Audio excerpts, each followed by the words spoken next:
नाही, मधल्या काळामध्ये गोकुळच्या काही दूध संस्था अवसानात गेल्या, त्याच्या संदर्भात तक्रारी झाल्या होत्या.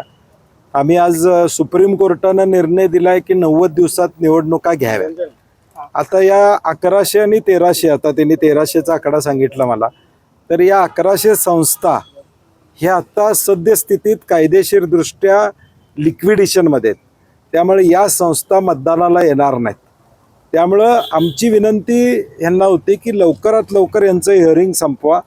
समजा सुप्रीम कोर्टाच्या निर्णयाप्रमाणे 90 दिवसात जर इलेक्शन लागली तर या 1100 संस्था मतदानाला आल्या पाहिजेत, ही आमची प्रामुख्यानं भूमिका आहे. म्हणून आम्ही आज त्यांना विनंती केली की हे हिअरिंग लवकर संपवा, निकाल लवकर द्या, जेणेकरून या 1100 संस्थांच्या मताचा अधिकार अबाधित राहील.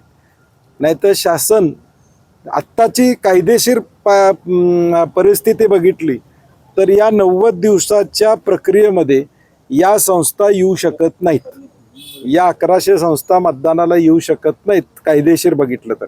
त्यामुळे आमची विनंती आहे की लवकरात लवकर हिअरिंग संपवा आणि या 1100 संस्था 100% मतदानाला येतील, एवढी आमची अपेक्षा आहे. संस्था कुणाचे ते आम्हाला त्याच्याशी घेणदेण नाही, पण तो लोकशाहीमध्ये मताचा अधिकार राहिला पाहिजे त्या संस्थेचा, ही आमची भूमिका आहे.